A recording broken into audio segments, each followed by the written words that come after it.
नमस्कार, शुभ प्रभात। मैं सीए कृष्ण कुमार बरनवाल आज आपसे एक इम्पोर्टेंट टॉपिक पे डिस्कस करता हूँ और वो टॉपिक है recent hike in interest rate by the RBI.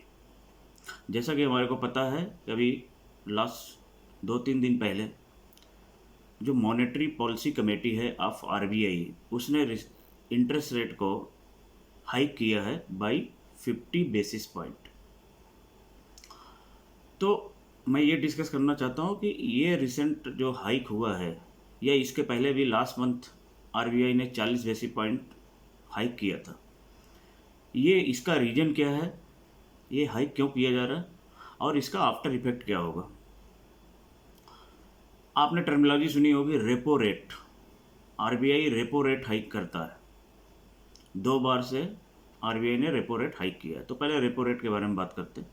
Repo rate वह रेट है जिस पे RBI, reserve bank of India, commercial bank को लोन प्रोवाइड करता है। अब बात को समझते हैं कि सपोज रेपो रेट 4% है। अगर आरबीआई उसको 4.5% कर देती है, 4.5% कर देती है, तो इसका मतलब क्या हुआ? इसका मतलब हुआ कि आरबीआई जो कमर्शियल बैंक को लोन प्रोवाइड करेगी वो 50 पैसे महंगा प्रोवाइड करेगी। और इसका कॉन्सिक्वेंसेज क्या होगा कि जब कमर्शियल बैंक को 50 बेसिस पॉइंट महंगा मिलेगा इंटरेस्ट रेट पे लोन, तो आगे वो जो कस्टमर को, जो इंड कंज्यूमर है, उनको जो लोन प्रोवाइड करेगी वो महंगा प्रोवाइड करेगी। तो दोस्तों, इसी कारण से आप देख रहे हैं कि आपका होम लोन है, कार लोन है, प्रॉपर्टी लोन है, बिजनेस लोन है या अदर टर्म लोन है, अदर एनी लोन है, वो आपके कॉस्टलियर हो गए हैं। मतलब अब आपके जो पॉकेट से आपका आउटफ्लो हो रहा है, ईएमआई जो जा रही है, उसमें इंटरेस्ट का कंपोनेंट ज़्यादा हो गया है और आपका जो लोन का ड्यूरेशन है, रीपेमेंट का ड्यूरेशन है, वो बढ़ गया है।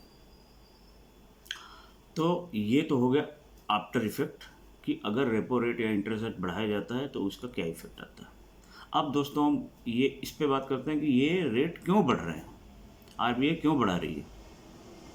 तो इसका सीधा सा मतलब है, जैसा कि आपको पता है कि अभी महंगाई चल रही है और महंगाई को टेक्निकल वर्ड में हम बोलते हैं इन्फ्लेशन।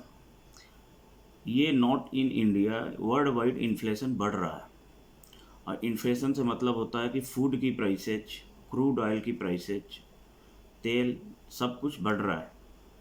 तो क्या होता है कि किसी भी देश में जब प्राइस बढ़ती है तो आरबीआई जो है उसको कंट्रोल करने के लिए जो one of the biggest tool होता है आरबीआई का, वो होता है इंटरेस्ट रेट को फ्लक्चुएट करना। तो जब भी इन्फ्लेशन बढ़ता है, जब भी महंगाई बढ़ती है, तो जो सेंट्रल बैंक होती है किसी भी कंट्री की, वो जो है इंटरेस्ट रेट को बढ़ा देती है। इससे क्या होता है, जब इंटरेस्ट रेट बढ़ता है तो लोन लोग कम लेते हैं, पैसा कम लेते हैं बैंकों से। तो पैसा जब कम लेंगे तो उनका डिमांड कम हो जाता है और डिमांड कम होने के कारण जो गुड्स है, जो आइटम्स हैं, उनका डिमांड भी कम हो जाता है। अब उनका डिमांड कम हो जाएगा तो उनके प्राइस भी डाउन हो जाएंगे।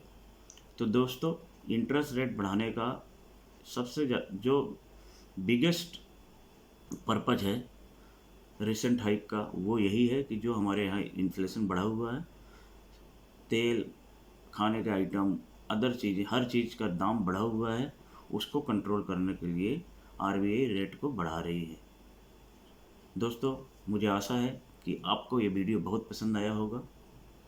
अगर आपको ये पसंद आया हुआ है तो आप मेरे चैनल को सब्सक्राइब करिए, वीडियो को लाइक करिए और अपने फैमिली फ्रेंड में इसको सर्कुलेट करिए। और अगर आपको कोई भी टॉपिक पे डिस्कशन करना है, क्वेरी है, चीज़ों को समझना है, तो आप मुझे व्हाट्सएप पे डाल सकते हैं या मेरे कमेंट बॉक्स में डाल जाके आप क्वेरी को रेज कर सकते हैं और मेरा प्रयास रहेगा कि आपकी क्वेरी को रिजॉल्व किया जाए। धन्यवाद।